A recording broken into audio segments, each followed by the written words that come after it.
வணக்கம், இது news Minute Tamil. நான் ஷபீர் அஹ்மத்.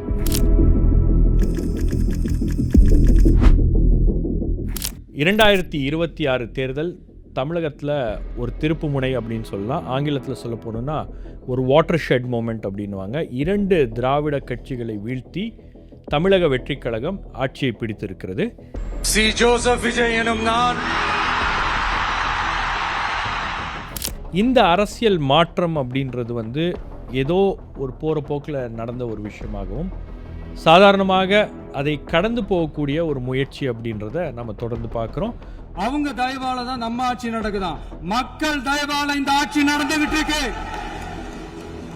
ரொம்ப டீட்டெயில்டாக ப்ரோப் பண்ண வேண்டிய ஒரு விஷயமாக இருக்கிறது. தீவிரமாக அலசி ஆராய வேண்டிய ஒரு விஷயமாக இருக்கிறது. ரொம்ப நுட்பமாகவும் என்ன நடந்திருக்கிறது அப்படின்றதை தெரிந்து கொள்ள வேண்டும். ஆனால் ஊடகங்களில் அது போன்ற விவாதங்களோ அந்த மாதிரியான டிஸ்கஷன்ஸோ ரொம்ப குறைவாக இருக்கிறது. இது ஏதோ தற்செயலாக நடந்த ஒரு விஷயம் அப்படின்ற மாதிரி தான் அது பார்க்கப்படுகிறது. மக்கள் ஓட்டு போட்டு ஜெயிக்க வச்சு ஒரு தீர்ப்பை கொடுத்து மக்களுக்காக வேலை செய்யறதுக்காக முதலமைச்சராக உட்கார வச்சிருக்கிறாங்க.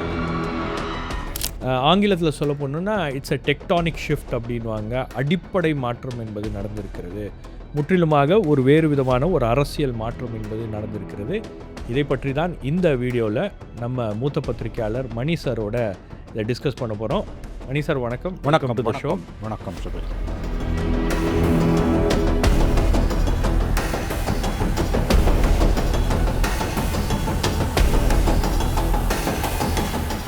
News Minute Tamil and Newslaundry. நாம் ஒரு கம்ப்ளீட் ஆட் ஃப்ரீ பிளாட்ஃபார்ம். எந்த விதமான அரசாங்க விளம்பரமோ அரசியல் கட்சிகளுடைய விளம்பரமோ நம்பி இயங்கக்கூடிய ஊடக நிறுவனங்கள் அல்ல. முழுக்க உங்களை நம்பி இயங்கக்கூடிய ஊடக நிறுவனங்களாக இருக்கிறது. ஆகவே நாம் செய்கின்ற இந்த பணி உங்களுக்கு பிடித்திருந்தால் இதை தொடர வேண்டும் அப்படின்னு நீங்கள் நினச்சிங்கன்னா இந்த QR கோட் மூலமாக உங்களுடைய ஆதரவை எங்களுக்கு தெரிவிப்பீங்கன்ற நம்பிக்கையில் என்ன நடந்திருக்கிறது தமிழ்நாட்டில் இந்த 2026 தேர்தலில், ஏன் இந்த முடிவுகள் அப்படின்றது ஒரு ஆச்சரியத்தை ஏற்படுத்தக்கூடிய ஒரு விஷயமாகவும் இருக்கிறது. அதே சமயத்தில் பல பேரை அதிர்ச்சிக்குள்ளாக்கி இருக்கக்கூடிய முடிவுகளாகவும் இது இருக்கிறது. என்ன காரணம், எப்படி நடந்துச்சு இது நினைக்கிறீங்க? உண்மையிலேயே இது ஒரு மிகப்பெரிய மாற்றம். Nothing short of a revolution. 35% of ஓட்ஸுன்றது 35% முதல் தேர்தலில் கூட்டணியே இல்லாமல் வாங்கினதுன்றது ஒரு புரட்சிக்கு சற்றும் குறைந்தது அல்ல. உங்களுக்கு பிடிக்குதோ பிடிக்கலையோ, எதிர்த்து 65% ஓட்டு போட்டிருக்காங்கன்றது ஏடாகூடமாக பேசக்கூடிய, வைத்தறிச்சலில் பேசக்கூடியவர்களோட வார்த்தை. ஏன்னா எல்லா காலத்துலேயுமே அப்படி தான் இருந்திருக்குது. ஃபஸ்ட்டு கோல் சிஸ்டம் தான் இது. எம்ஜிஆர் 30% ஓட்டு 4-5 கட்சிகளை சேர்த்துக்கிட்டு வாங்கினார். 130 சீட்டாக வந்தது. இவருக்கு அன்ஃபார்ச்சுனேட்லி விஜய்க்கு கன்வெர்ட் ஆகலை. பட் தனியாக 35%. மோடி, ஜெயலலிதா, கருணாநிதி, ஸ்டாலின், எடப்பாடி, சந்திரபாபு நாயுடு, பினராயி விஜயன், மம்தா பானர்ஜி, இந்தியா முழுவதும் இருக்கக்கூடிய எல்லா தலைவர்களுமே 30-40 கட்சியை சேர்ந்துட்டு தான் 35-37% வாங்குறாங்க. தனியாக ஒருத்தர் 35%ன்றது, மறுபடியும் சொல்கிறேன், உங்களுக்கு விஜயை பிடிக்காமல் இருக்கலாம், அது செகண்டரி. பட் இது ஒரு மிகப்பெரிய ஒரு சாதனை, அசாத்தியமான ஒரு சாதனை. இது ஏன் நடந்தது அப்படின்றத பற்றின டீகோடிங் அன்ஃபார்ச்சுனேட்லி தமிழ்நாட்டு மீடியாலையும் இல்லை, நேஷ்னல் மீடியாலையும் இல்லை. அடுத்த ஸ்டேஜுக்கு தமிழ்நாட்டு மீடியா போயிடுச்சு. இங்கே அவன் ஆளை பிடிக்கிறான், அவன் இவனை பிடிக்கிறான். இல்லை, 108 என்ற நம்பர் வந்த உடனே அவர் எப்படி ஆட்சி அமைக்க போகிறார், என்ன பண்ண போகிறார், யாருடன் கூட்டணி சேர போகிறார், விசிக்கு வர போகிறாங்களா, இடதுசாரிகள் வர போகிறாங்களா அப்படின்னு முதல்ல அந்த வாதம் போச்சு. அப்புறம் அந்த 1 வீக்கு அந்த இன்ஸ்டபிலிட்டிக்கு பிறகு கவர்மெண்ட் ஒரு மாதிரி ஃபார்ம் ஆகிடுச்சு. இப்போ 2 மாதம் முடிய போகுது. இப்போ பூரா அதுக்குள்ளேயே ஆன்டி இன்கம்பன்சி வந்துருச்சுன்னு பேசுகிறது. 6 மாதம் கூட ஹனிமூன் பீரியட் கொடுக்காம எல்லா பிரச்சனைக்கும் விஜயிடம் போய் விஜய் தான் பொறுப்புன்று பேசுறது, இதெல்லாம் அயோக்கியத்தனத்தின் உச்சம். அதாவது தோல்வியை ஏற்றுக்கொள்ள முடியவில்லை, குறிப்பாக திராவிட முன்னேற்ற கழகத்தால். பிரச்சனையோட மூலக்கரு தான். அதை பற்றி பேசுவோம். இப்போ இது ஏன் நடந்தது? திமுகவும் வேணாம், அண்ணா திமுகவும் வேணான்றது ஏன் நடந்தது? குறிப்பாக திமுக வேணான்ற முடிவு எடுக்கும்போது வழக்கமாக அண்ணா திமுக தான் போகும். ஏன் இந்த தடவை போகல? It's very simple. இது ஒன்றும் கம்பசூத்திரம் இல்லை. என்னை பொறுத்த வரைக்கும் ரொம்ப இது மூளையை கசக்கிற வேலையே கிடையாது. அண்ணா திமுகவோட ஆரிஜினா ஆன்டி டிஎம்கே. அதை என்றைக்கு அவங்க கைவிட்டாங்களோ அன்றைக்கே அந்த party it has started dying. Jayalalitha செத்த பிறகு அதிமுகவும் மரணிக்க துவங்கி விட்டது. 2016 டிசம்பர் ஜெயலலிதா செத்து கிட்டத்தட்ட 10 வருஷம் ஆகப்போகுது. 4.5 வருஷம் பவர் இருந்தது, வண்டியை ஓட்டிட்டார் எடப்பாடி. அதுக்கப்புறம் 5 வருஷம் சைக்கிளிக்கல் 26 ஏடிஎம்கே வந்துருன்னாங்க, வரல. இந்த 10 வருஷத்தில் 4.5 வருஷம் பவர், 5 வருஷம் பவர் இல்லாமல் இருந்தப்ப அவர் என்ன ஆன்டி டிஎம்கே பண்ணார்? என்னைக்கு ஆன்டி டிஎம்கே பண்ணுறதை விட்டாரோ அன்னைக்கே ஏடிஎம்கே வந்து விழ ஆரம்பிச்சிச்சு. அந்த ஏடிஎம்கே ஓட் பேங்க் அது ஃபண்டமெண்டலி ஆன்டி டிஎம்கே. அது அப்படியே விஜய்க்கு போயிருக்குது. ரெண்டாவது 2 பேரையும் பிடிக்காதவங்களும் போகிறாங்கன்னாலும் ஃபண்டமெண்டலி இந்த ஓட்டு வந்து ஏடிஎம்கேக்கு போயிருக்கணும். எல்லாரும் என்ன நினச்சாங்க, ஏடிஎம்கே ஓட்டை விஜய் உடைக்கிறான்னு நினச்சாங்க. இல்லை, விஜய் ஓட்டை தான் ஏடிஎம்கே உடைச்சிருக்கு. கொஞ்சம் நஞ்சம் இருந்ததும் அவர் உருவ எடுத்துகிட்டு போட்டார். சார், வரலாற்று ரீதியாக பார்க்கும்போது இந்த மாதிரி மாற்றங்கள் தமிழகத்தில் ஏற்கனவே நடந்திருக்கிறது, நிகழ்ந்திருக்கிறது. இதை எப்படி நீங்கள் டிஃபைன் பண்ணுறீங்க? இல்லை, எல்லா காலகட்டங்களுமே அதற்கு ஒரு ஸ்பெஷல் கேரக்டர்ஸ் உண்டு. 67 வந்து காங்கிரஸோட அட்டூழியம், மாநில உணர்வுகளுக்கு எதிராக போனது, ஹிந்தி எதிர்ப்பு போராட்டம், ஹிந்தியிலே கழுத்து போடுவோம்னு சொல்லி மும்மொழி கொள்கையை திணிச்சது, சுதந்திர போராட்ட காலத்தில் வீறுகொண்டு எழுந்த ஒரு மாநிலம் வந்து அவ்வளோ பெரிய டவரிங் லீடர்ஸ், காமராஜ், பக்தவச்சலம், ஓவி அழகேசன், சி சுப்பிரமணியம், அவங்க எல்லாருமே வந்து தோற்கடிக்கப்பட்டார்கள். மக்கள் வந்து புதுசாக வந்தவங்களுக்கு ஒரு வாய்ப்பு கொடுத்தாங்க. அது இந்தியாவிலே முதல்ல ஆட்சியை இழந்த மாநிலம் காங்கிரஸ் தமிழ்நாடு தான். இது என்றைக்குமே இதுக்கான ஸ்பெஷல் கேரக்டர்ஸ் உண்டு. இது இந்தியாவோட ஒரு பகுதி தான் என்பதை என்றும் மறுத்ததில்லை, தனிநாடு கேட்டதில்லை. ஆனால் என்னோட ஸ்பெஷல் கேரக்டர்ஸுக்கு எதிராக நீ போனீங்கன்னா நான் தூக்கி அடிப்பண்றதுக்கு உதாரணம் தான் காங்கிரஸ் 67 வீழ்த்தப்பட்டு இன்ன வரைக்கும் எந்திரிக்க முடியல. 59 வருஷம் பொறுத்து ஒரு விஜய் ரூபத்தில் ஒரு வாய்ப்பு வந்திருக்கு. 77ன்றது வந்து திமுகவுடைய அராஜகம். கலைஞர் ஆட்சிக்கு வந்த பிறகு அண்ணா 2 வருஷம் துரதிருஷ்டவசமாக சீக்கிரமாக செத்து போனார். 69 கலைஞர் வந்தோன்னா பிட்வீன் 69 to 76 நடந்த அராஜகம் வந்து, அதாவது நிறைய திட்டங்களை தலைமை தீட்டம். கலைஞர் வந்து மக்கள் நலன் அக்கறை கொண்டவர் தான், நான் அவரை குறைச்சி மதிப்பில்லை. எத்தனையோ மக்கள் நல திட்டங்களை அவர் தீட்டியிருக்கார். அவருடைய சாதனைகள் இன்றைக்கும் பேசப்படக்கூடியவை தான், அதிலெல்லாம் மாற்று கருத்துக்கு இடமில்லை.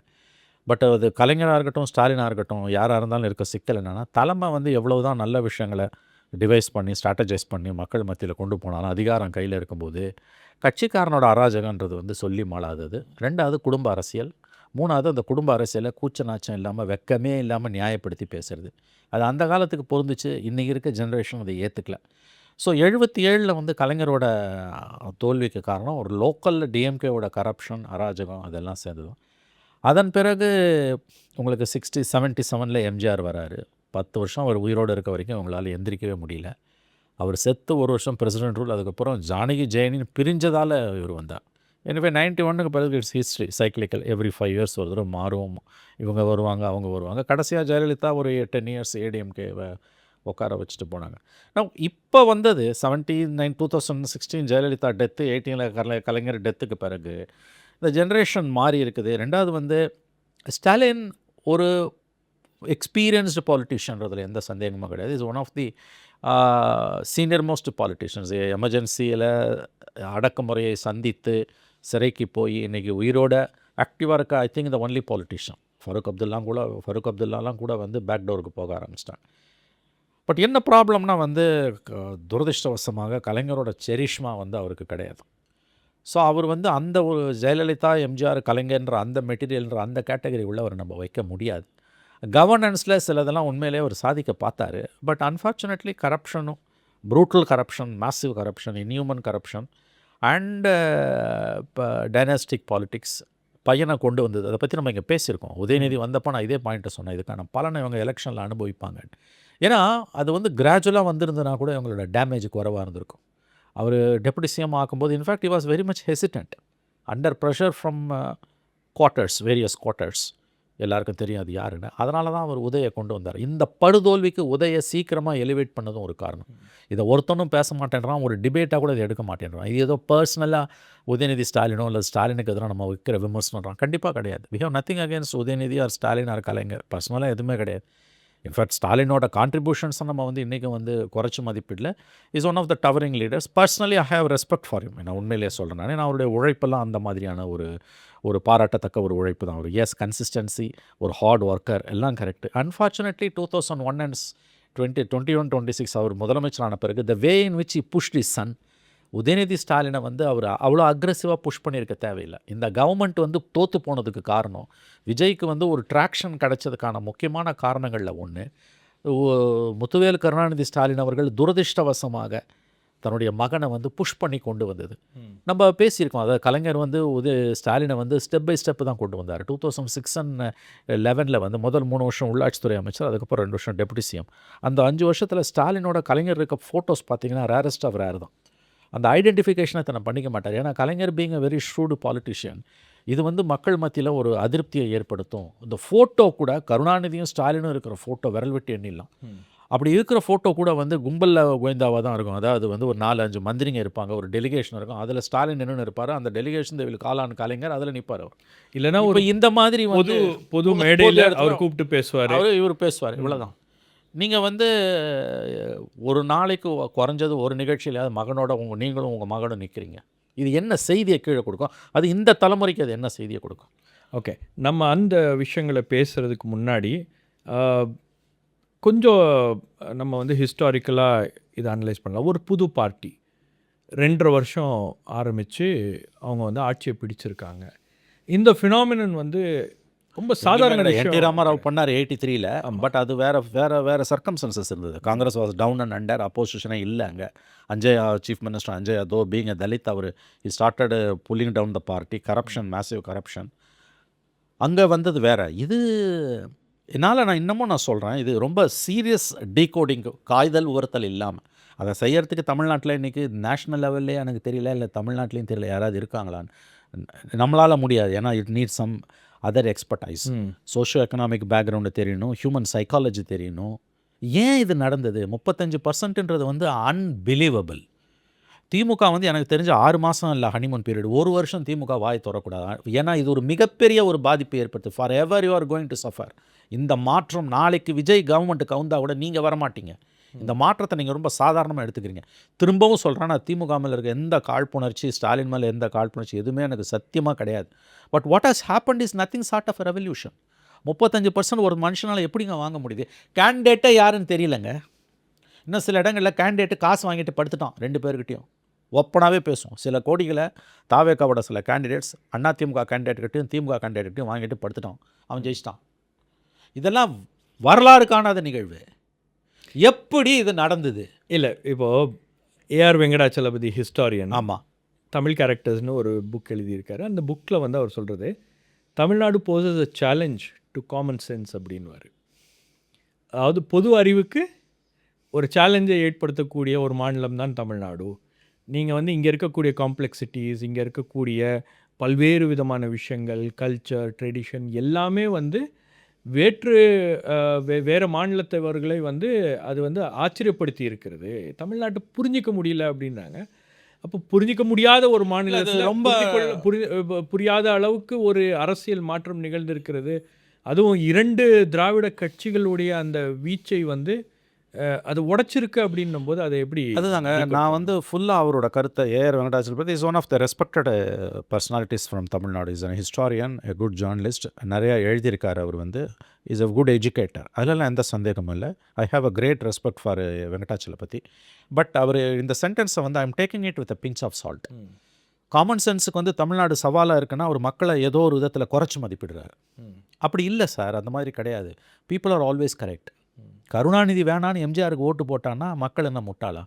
கருணாநிதி எவ்வளோ நல்லது பண்ணியிருந்தாலும் கீழே நடக்கிற அராஜகம், அட்டுழியம், அதோட சஃபரர் தான் நாங்கள் ஓட்டு போடுறோம். நான் திரும்பவும் சொல்கிறேன், நான் கலைஞர் பிடிக்கலன்னு எம்ஜிஆருக்கு ஏன் ஓட்டு போட்டான்? இத்தனையும் கலைஞரோட சாதனைகள் வரலாற்று சாதனைகள். இப்போ சொல்கிறேன் நான் உங்களுக்கு, இப்போ ரீசெண்ட் உதாரணத்தோடு நான் எடுத்து சொல்கிறேன். ஏப்ரல் 29 இந்த லாஸ்ட்டு 5 ஸ்டேட் எலெக்ஷனோட லாஸ்ட்டு ஃபேஸ் கல்கட்டாவில் 30ஆம் தேதி தினத்தந்தி பேப்பரில் ஒரு ஃபோட்டோ.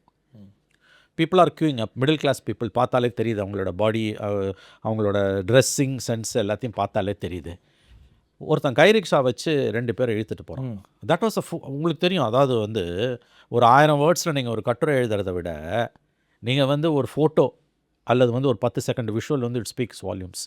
சுதந்திரம் வாங்கி 80 வருஷம் ஆகும் போது கல்கட்டாவில் இன்னமும் மனுஷன் இருக்கிற கொடுமை நடக்குது. 34 வருஷம் கம்யூனிஸ்ட் ரூலுக்கு பிறகு, 15 வருஷம் மம்தா ரூலுக்கு பிறகு. வேற கலைஞர் இங்கே 71 ஒழிச்சிருக்காரு. குடிசை மாற்று வரையும். His achievements are monumental. TV கொடுத்தது நான் இதெல்லாம் அது இப்போ கொடுத்தது. நான் சொல்கிறேன் அந்த டெக்னாலஜி. அது கைரிக்ஷா ஒழிச்சது, வெட்னரி காலேஜஸ் போட்டது, மகப்பேறு விடுதிகளை தொடங்கினது, strengthening the public health system, அதெல்லாம் முன்பே காங்கிரஸ் கவர்மெண்ட்டில் இருந்தாலும் அதோட லெகசி இருந்தாலுமே கூட வந்து அதை ஸ்ட்ரென்தன் பண்ணி அவர் எவ்வளவோ செஞ்சார். பட் எங்கே அவர் கோட்டை விட்டார்? So his achievements are monumental. நான் திரும்பவும் நான் சொல்கிறேன், இது இன்றைக்கி வந்து காலம் பேசுது அவரோட சாதனைகளை, கலைஞரோட சாதனைகளை. பட் எங்கே வந்து அவர் கோட்டை விட்டார், எங்கே எம்ஜிஆர்னு ஒரு கேரக்டர் வந்து 10 வருஷம் அவர் இருக்க வரைக்கும் இவங்க உயிர் அவர் இருக்க வரைக்கும் வர முடியல. அதுக்கு பிறகு 29 வருஷம் ஜெயலலிதா, மாறி மாறி 5 வருஷம் வந்தது. இங்கே இருக்கக்கூடிய காம்ப்ளெக்சிட்டிஸ் நீங்கள் பாருங்கள். இது நான் வந்து அவருக்கு சலபதிக்கு ரொம்ப பிடிச்ச பெரியார்லேருந்தே நான் உதாரணம் சொல்கிறேன். பெரியாரை வந்து ரொம்ப யூலோகைஸ் பண்ணி பேசக்கூடியவங்க தான் இவங்க எல்லாருமே. அப்படிப்பட்ட ஒரு பர்சனாலிட்டி தான் பெரியார் மறுக்கல. எந்தாவது ஒரு ஊரில் பெரியார் சிலை ஒரு கோயில் வாசல் இருக்குமா? பெரியாரும் இருப்பார், கோயிலும் இருக்கும். பிள்ளையாரும் இருப்பார், கோயிலும் இருக்கும். அப்போ மக்களுக்கு வந்து அது தெரியுது. அந்த சிலைக்கு கீழே கடவுளை கடவுளை நம்புபவன் முட்டாள் இல்லவே இல்லை. வேறு எந்த ஸ்டேட்லேயும் இதை வைக்க முடியாது. கடவுளை நம்புபவன் முட்டாள், கற்பித்தவன் காட்டு மிராண்டி, பரப்புவன், ஏதோ ஒரு வார்த்தையை போட்டு நீங்கள் சொல்கிறீங்க அத்தனையுமே. வேறு எந்த ஸ்டேட்லையும் இதை பண்ண முடியாது. 50 வருஷத்துக்கு மேலே அது நீடிச்சிட்டு இருக்குது. பட் தமிழ்நாட்டுக்குன்னு ஒரு யுனிக் ஐடென்டிட்டி இருக்குல்ல, ஒரு டிஸ்டிங்க்ட் ஐடென்டிட்டி. தட்ஸ் பாசிட்டிவ் டோனில் எடுக்கணும். மற்ற மாநிலங்கள் வந்து மற்ற மாநிலங்களை விட தமிழ்நாட்டுடைய சிந்தனை, தமிழ்நாட்டுடைய அரசியல், தமிழ்நாட்டுடைய கல்ச்சர், தமிழ்நாட்டுடைய ட்ரெடிஷன் எல்லாமே வேறு விதமாக இருக்கிறது. உதாரணத்துக்கு சொல்ல போனோம்னா ராஜ்பவனில் வந்த கவர்னர் திரு ஆர்.என். ரவி அவர்கள் சொன்ன ஒரு வார்த்தை தான் எனக்கு ஞாபகம் வருது. ஏனைய மாநிலங்கள்லாம் ஒரு விதமாக யோசிக்கும் போது தமிழ்நாடு வேறு விதமாக யோசிக்கிறது அப்படின்னு. அப்போது தமிழ்நாட்டில் இருக்கிற இந்த பாலிடிக்ஸ் இருக்கு இல்லையா, இந்த திராவிடியன் டுவோபொலி, நீங்கள் ரொம்ப ப்ரிடிக்ட் பண்ணிடலாம் திமுக இல்லை அதிமுக தான் வரும், இன்னொரு கட்சிக்கு வாய்ப்பில்லை அப்படின்ற அந்த ஒரு ஸ்டேட்மெண்ட் இருக்கு இல்லையா, அது உடைச்சிருக்கு. உடைக்கப்பட்டிருக்கு. முதல்ல அந்த ஸ்டேட்மெண்ட்டை சொன்னதே வந்து தப்பான ஒரு assessment. It's anti democratic attitude. அப்படி கிடையாது ஒன்றுமே. மக்கள் வந்து எல்லாம் தெரிஞ்சவங்க தான். அவங்களுக்கு பேச தெரியாமல் இருக்கலாம், எழுத தெரியாமல் இருக்கலாம். நம்மளை மாதிரி வந்து மக்களுக்கு வந்து தங்களை எக்ஸ்பிரஸ் பண்ணுறதுக்கான வாய்ப்போ அல்லது அதற்கான ஒரு சூழலோ அல்லது அதுக்கான திறமைகளோ கூட இல்லாமல் இருக்கலாம். பட் உள்ளுக்குள்ளே வந்து ஒரு மார்க் போட்டுப்பாங்க. 1952 வந்து யூனிவர்சல் ஃப்ரான்ச்சைஸை கொண்டு வரும்போது ஒன் ஆஃப் த வாய்ஸிஃபரஸ் ஆர்குமெண்ட்ஸ் வந்து ஜவஹர்லால் நேரு வந்து இந்திய பெண்களுக்கு எல்லாம் தெரியும், கல்வியறிவு இல்லாத இந்திய பெண்களுக்கு எதுக்கு நீ ஓட்டு உரிமை கொடுக்குற அப்படின்னும் போது அமெரிக்காலலாம் 50-60 வருஷம் பொறுத்து வந்தது, சுவிட்சர்லாந்தில் 100 வருஷம் பொறுத்து வந்தது பெண்களுக்கான வாக்குரிமை. 200 வருட கால அடிமை இந்தியா முதல் தேர்தலையே அனைத்து ஆண்கள் பெண்கள் அத்தனை பேருக்கும் ஓட்டு கொடுத்தாங்க. அப்போ பெண்களோட கல்வி அறிவுன்றது என்ன? 5ஆம் கிளாஸா 6ஆம் கிளாஸ். ஆனால் உள்ளுக்குள்ளே பெண்கள் வந்து ரொம்ப ரொம்ப திறமசாலிகள். அதுவும் இந்திய பெண்கள், அவங்க எந்த மதம், மொழி, ஜாதி, மாநிலமாக இருந்தாலும் உள்ளுணர்வில் அவங்களுக்கு தெரியும், தெளிவாக தெரியும். சைலண்ட்டாக குத்திட்டு வந்துடுவாங்க. புருஷன் சொல்கிறதுல எல்லா விஷயத்துலையும் கேட்குற இந்திய பெண்கள் ஓட்டு போடுறதுல மட்டும் அவங்க தான் தெளிவாக முடிவெடுப்பாங்க. அதுக்கு சரியான உதாரணம் 9,000 ரூபாய் கொடுத்து நீங்கள் தோற்றிங்க. Between January 14th and February 1st week வந்து ஒரு 4,000, அப்புறம் ஒரு 5,000. மோடி 10,000 ரூபாய் கொடுத்தாரு பீகாரில், நீங்கள் 9,000 ரூபாய் கொடுத்தாங்க. அப்புறம் ஒரு 8,000 ரூபா. இல்லை 9,000 அது கூப்பன் கதை வேறு, அந்த கதை வேறு, அதை விட்டுருங்க. நான் வந்து அஃபிஷியலாக கொடுத்ததே 9,000, அதுலேருந்தே நான் ஆரம்பிக்கிறேன். உடனே மாஸ்டர் ஸ்ட்ரோக்குன்னு திமுகவை ஆதரிக்கக்கூடிய அவங்களுடைய ஆதரவாளர்கள் ரொம்ப நாகரிகமாக சொல்கிறதுனா பெய்டு மவுத்ஸ் எல்லோரும் எழுதுனாங்க, பேசுனாங்க. இதையே வேறு யாராவது பண்ணி தான் அந்த வார்த்தை வேறு மாதிரி போயிருக்கு. நான் சொல்ல வர்றது ஒன்றே ஒன்று தான். அதாவது இது ஒரு ஹிஸ்டாரிக்கல் ஜட்ஜ்மெண்ட். உனக்கு பிடிக்கலன்றது ரெண்டாவது. உனக்கு குறைஞ்சபட்ச அறிவு நேர்மை இருந்ததுன்னா, if you are a journalist or if you are a political observer or analyst or if you are a writer, உனக்கு பிடிக்குதுன்றது அளவுகள் கிடையாது. Something extraordinary has happened. அதை நீ வந்து காய்தல் உரத்தில் இல்லாமல் டீகோடு பண்ணணும். உன்னால் டீகோடு பண்ண முடியலையா, கொஞ்ச நாளைக்கு அமைதியாவது இருக்கணும். இல்லை ஃபார் எவர் உன்னால் இதை ஏற்றுக்க முடியலையா, சைலண்ட்டாக ஒதுங்கி நிற்கணும். அந்த ஓட்டுப்பட்ட மை காயில் என்னமோ அதுக்குள்ளே என்னென்ன பேச்சு, என்னென்ன செய்கை, எப்படின்னா கவர்மெண்ட்டு கவுந்துராதா, எல்லா விதமான வார்த்தை ஜாலங்கள் எதுக்குன்ற நான் இந்த விளையாட்டு எதுக்கு? ஒரு 100 days 6 months ஹனிமூன் பீரியடுன்னு ஜென்ரலி சொல்லுவாங்க. ஒரு 100 days கொடுங்க அந்த கவர்மெண்ட்டுக்குன்னா முடியாது. இப்போயே எல்லாத்துக்கும் தீர்வு வேணும். அப்போ அவன் ஆளை இழுக்கிறான், இவன் ஆளை இழுக்கிறான். ஏன் நீங்கள் செய்யலையா? ஓகே, அது அடுத்த ஸ்டேஜில் நம்ம பேசுவோம். இந்த ஜட்ஜ்மெண்ட்டுன்றது, இந்த மேண்டேட்டுன்றது I think it's a very very deeper study. நான் வந்து அதை உறுதியாக சொல்லுவேன். நான் யாருக்காவது தமிழ்நாட்டில் அத்தகைய நபர்கள் இருக்காங்களான்னு எனக்கு தெரியல, நேஷ்னல் லெவலில் இருக்காங்களான்னு எனக்கு தெரியல. தமிழ்நாட்டில் டு லார்ஜ் எக்ஸ்டென்ட் எல்லாருமே வந்து ஒரு விதமான சைடு எடுத்து தான் இருக்காங்க. One way or other they've taken sides. It's very very unfortunate. காய்தல் உரத்தில் இல்லாமல் இதை நம்ம அணுகணும். நம்ம வந்து இப்படி ஒரு முடிவை வந்து மக்கள் எடுக்கிறாங்க அப்படின்னா வந்து அவங்க ஒன்றும் முட்டாள் கிடையாது. ஓட்டு போடுறவன் வந்து முட்டாள் கிடையாது, அவனுக்கு தெரியும். அதனால தான் 1952 உதாரணத்தை சொல்கிறேன். கல்வியறிவே இல்லாத பெண்களுக்கு வாக்குரிமை கொடுக்கும்போது எவ்வளவோ எதிர்ப்பு வந்தது. இவங்களுக்கெல்லாம் என்ன தகுதி இருக்குது, தன்னை ஆளக்கூடியவன் யாருன்னு தேர்ந்தெடுக்கிற தகுதி இவங்களுக்கு இருக்காங்க. ஏன்னா இந்த ஓட்டு போட்ட மக்களை திட்டுறதுன்றது இன்றைக்கி நேற்று இல்லை, காலாகாலமாக இருக்கிற விஷயம். அதுவும் திமுக வந்து அதில் தேர் எக்ஸ்பர்ட்ஸ். நீ அது வந்து பீப்புள் ஆர் ஆல்வேஸ் ரைட். நீ இந்த சிஸ்டத்துக்குள்ளேயே இருப்ப, உனக்கு எதிராக தீர்ப்பு வந்துன்னா சிஸ்டத்தை திட்டுவியா? சினிமா கவர்ச்சி, திரை கவர்ச்சி அப்படின்ற ஒரு விஷயத்த வந்து மேற்கோள் காட்டுறாங்க. அதாவது தமிழக மக்கள் எப்போவுமே வந்து திரை கவர்ச்சி அப்படின்ற ஒரு விஷயத்த பார்த்து தான் வந்து அதில தான் விழுந்து கிடக்குறாங்க. உதாரணத்துக்கு எம்ஜிஆர் அவர்களுக்கு வாக்களித்தது. அதுக்கப்புறம் கலைஞர் அவர்களும் வந்து திரைத்துறையில நீண்ட காலம் வந்து அவருடைய அவருடைய கான்ட்ரிபியூஷன் அப்படின்றது இருக்கு. அதுக்கு அடுத்து அம்மையார் ஜெயலலிதா எல்லாருமே திரைத்துறையில வந்தவங்க. அந்த ஒரு ஃபேக்டர் வந்து ரொம்ப ஒரு முக்கியமான ஒரு டாமினன்ட் ரோல வந்து தமிழ்நாட்டில ப்ளே பண்ணுது அப்படின்றாங்களே. இது அந்த ஆஸ்பெக்ட்லயும் நீங்க பார்க்கணும். ரொம்ப தப்பான வாதம் அது. சினிமா தொழில்றது ஒன்றும் கேவலமான தொழில் கிடையாது. அப்படி சினிமாக்காரன்லாம் இங்கே ஜெயிச்சான்றதே அபத்தமான, உண்மைக்கு மாறான, ஃபேக்சுவலி ராங். சிவாஜி கணேசன் ஏன் தோத்தாரு?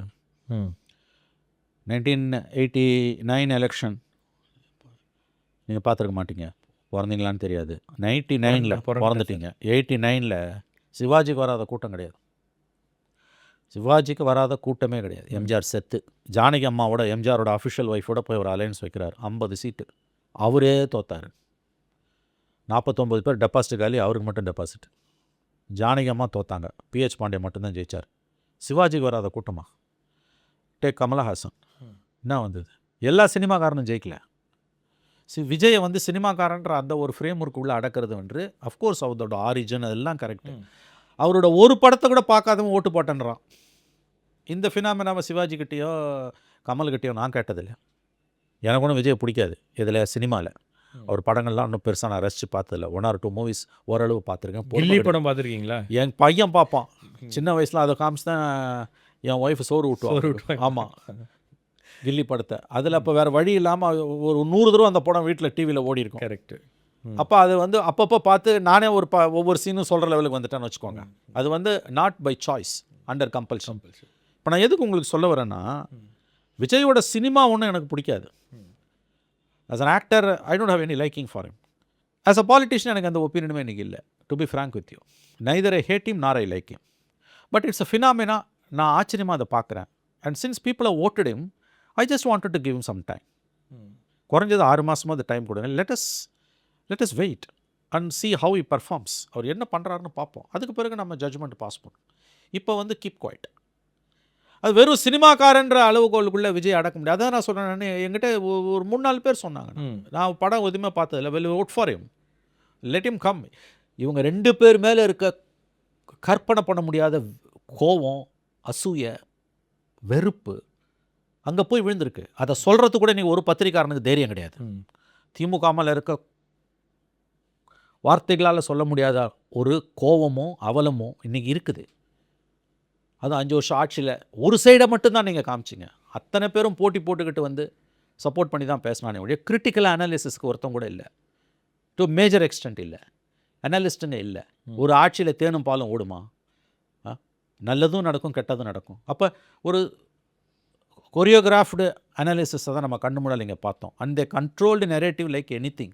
அவங்க நினச்சிக்கிட்டாங்க இப்படிலாம் பண்ணுறது மூலமாக நம்ம ஜெயிச்சிடலான்னு. இல்லை, அது உங்களுக்கு பூமராங்காக இருக்குது, பேக் ஃபயர் ஆகிருக்கு. இன்றைக்கி எல்லாருக்கும் எல்லாம் தெரியும். மேபி இந்த ஓன் இன்ட்ரெஸ்ட் அவங்க வந்து இந்த விமர்சனங்களையோ மற்ற விஷயங்களையோ அவங்க அலோவ் பண்ணியிருந்தா தோல்வியோட திருத்திக் கொள்வதற்கான வாய்ப்புகள் அவங்களுக்கு ஏற்படும். 2 விஷயம் ஷபீர். ஒன்று, திருத்திக் கொள்வதற்கான வாய்ப்பு கிடச்சிருக்கும். ஓகே, அது கிடைக்குதோ கிடைக்கலையோ, அவங்க திருந்துவாங்கன்னு எனக்கு தோணலை. அவங்க டிஎன்ஏ தெரிஞ்சவங்களுக்கு அது ரொம்ப வாய்ப்பு குறைவுன்னு தெரியும். பட் இந்த தோல்வியோட வீச்சு குறைஞ்சிருக்கும். நீங்கள் you should have push back Vijay into much more lesser number. Vijay வந்து 90 சீட்டு, நீங்கள் 75 சீட்டு கூட புஷ் பண்ணியிருக்கலாம். இன்னும் இவங்களோட ஃபைட் வந்து வைப்ரண்ட்டாக இருந்திருக்கும். ஆனால் நீங்கள் தேனும் பாலும் ஓடுது அப்படின்ற மாதிரியான ஒரு ஒரு ஒரு ஒரு ஒரு ஒரு இமேஜை, ஒரு நெரேட்டிவ் வந்து தொடர்ந்து நீங்கள் கட்டமைச்சிங்க. ஃப்ரம் டே 1லேருந்து லாஸ்ட் டே வரைக்கும். போலிங் டே அன்னைக்கு ஹெவி போலிங் இருக்குது. குறைஞ்சபட்ச அறிவு இருக்கவனுக்கு தெரியும் ஹெவி போலிங்னா it's bad news for government. அன்றைக்கி நைட்டு டிவியில் உட்காந்துன்னு பேசுகிறானுங்க, இல்லை இது எஸ்ஐஆரால் போச்சுன்னு. ஏன்டா இன்னும் 10 நாளில் ரிசல்ட் வந்து டப்பா டான்ஸ் ஆட போகுது. மன்னிக்கணும் இப்படிலாம் பேசுகிறதுக்கு. ஆனால் அவ்வளோ கேவலமாக மீடியா நடந்தது. எனி போலிங் பியாண்ட் 80%னா யூ ஆர் ஃபினிஷ்ட். அதை சொல்கிறதுக்கு கூட தயங்குறான். மாறி சொல்கிறவனை இழிவுபடுத்துகிறான், பாடி ஷேமிங் பண்ணுறான். கடைசியில் 10 நாளில் ரிசல்ட் வந்ததில்ல. 80% மேலே போய் எந்த கவர்மெண்ட் ஜெயிச்சிருக்கு? அறிவு வேணாம். ஓகே, அதோட விளைவு தான் இன்றைக்கி வந்து அந்த டீகோடு பண்ணுறது. Coming back to your basic question, பிரச்சனை அதுதான். நம்ம அதை தான் பேசணும். மற்றதெல்லாம் secondary. This government may survive, this government may collapse. I am least bother about it. Let them face whatever they wanted to face. அவங்க எக்கட கட்டு போட்டோம். இன்னும் ஓப்பனாக சொல்கிறதுனா எனக்கு ஆஸ் அ ஜேர்னலிஸ்ட்டாக ஆஸ் அன் அப்சர்வராக நான் வந்து ஒரு ஒரு பொலிட்டிக்கல் கமெண்டேட்டராக இது ஏன் நடந்தது அப்படின்றத பற்றின ஒரு ஒரு அன்பயஸ்டு அசஸ்மெண்ட் அனாலிசிஸ் அதுதான் நமக்கு தேவை. என்னால் அதை ஃபுல்லாக பண்ண முடியாது.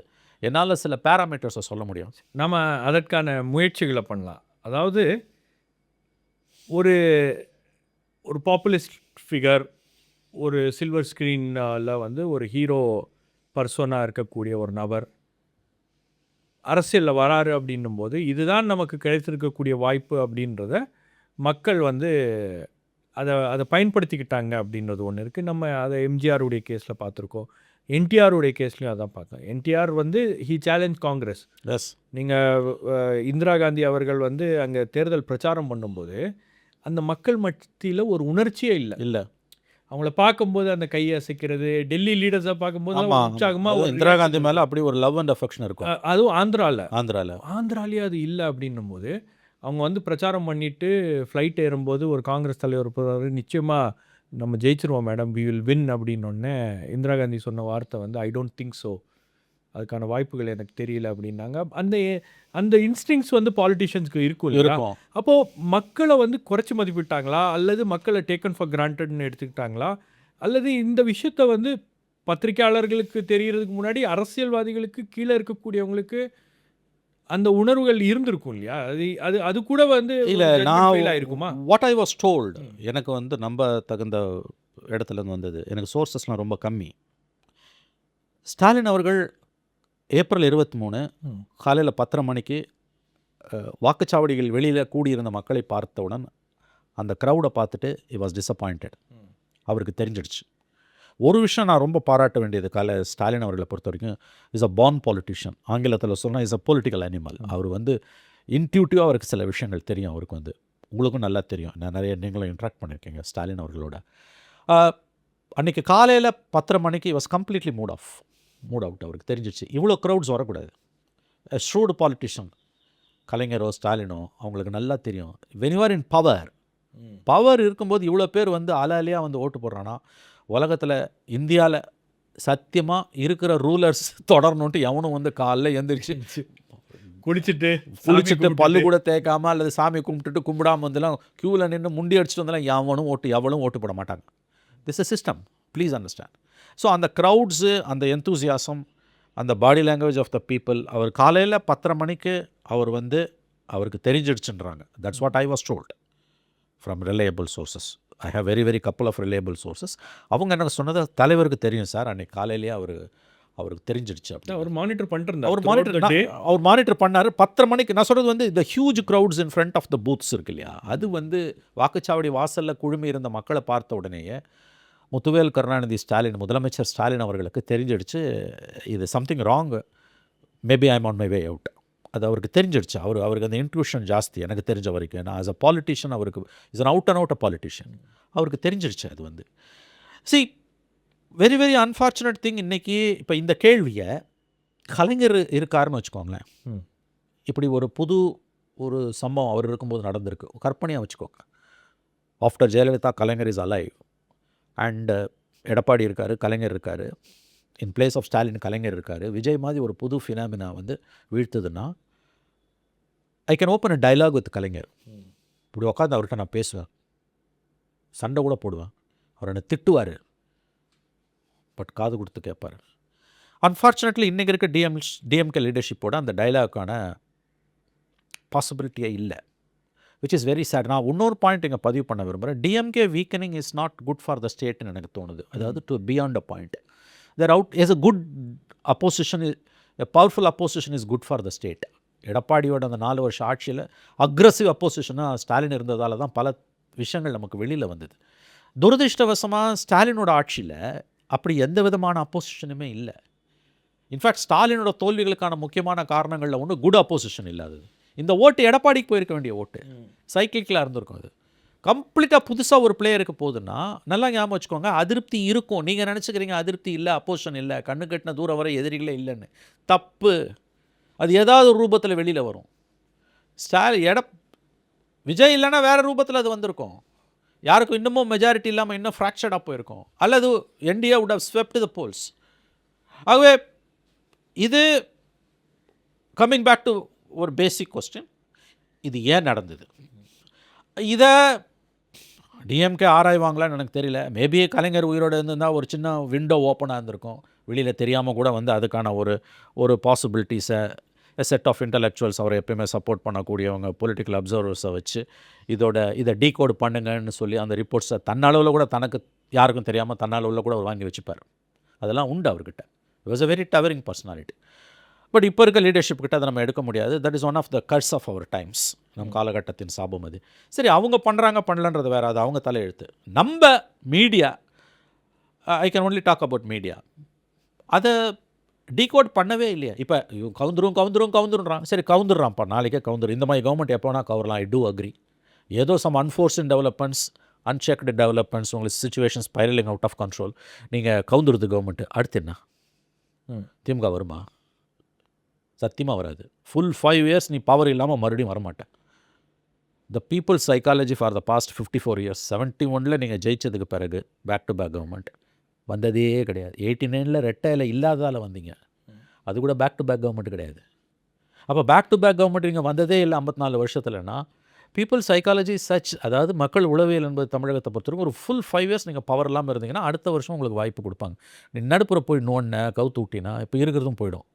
அதை பற்றி அவங்களுக்கு கவலை இருக்கிறதும் தெரியல. இப்போ நீங்கள் அதாவது மகன் செத்தாலும் பரவாயில்ல, மருமக தாலியாக இருக்கணும், எப்படியாவது கவர்மெண்ட்டை கவுக்கணும்னு துடிக்கிறாங்க திமுகவில். இது உண்மைங்க. இது மக்கள் பார்த்துக்கிட்டு இருக்காங்க.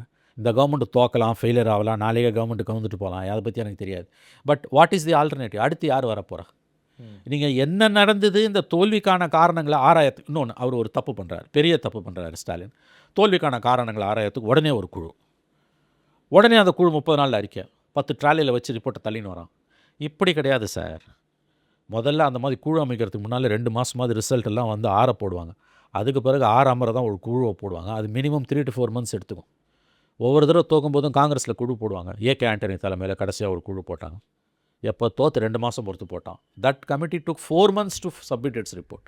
இந்த சூடெல்லாம் ஆறுறதுக்கு 3 நாள்லேயே குழு, அது அடுத்த 30 நாளில் ரிப்போர்ட்டு, 33 நாளில். அப்படியே கண்டுபிடிச்சிட்டிங்களா எல்லாத்தையும்? என்னங்க இது? இல்லை, நாமளே இதை உட்காந்து பேசுகிறதே ஒரு 50 நாள் கழிச்சு தான், கிட்டத்தட்ட 2 மாதம் பொறுத்து தான் வரும். 2 மாதம் பொறுத்து வரும். இந்த மாற்றத்தை பொலிட்டிக்கலாக நடந்திருக்கக்கூடிய ஒரு டெவலப்மெண்ட், எஸ், ஒரு அன்பிரசிடென்டட், அன்பிலீவபிள். இது என்னன்னே புரியல. மேபி பேட், மேபி குட், தெரியாது, அது தெரியாது. பட் என்னன்னு புரிஞ்சுக்கோ. சரி, இப்போ நான் உங்ககிட்ட கேட்குறேன், இதை நீங்கள் எப்படி ப்ராசஸ் பண்ணீங்க? இல்லை, என்ன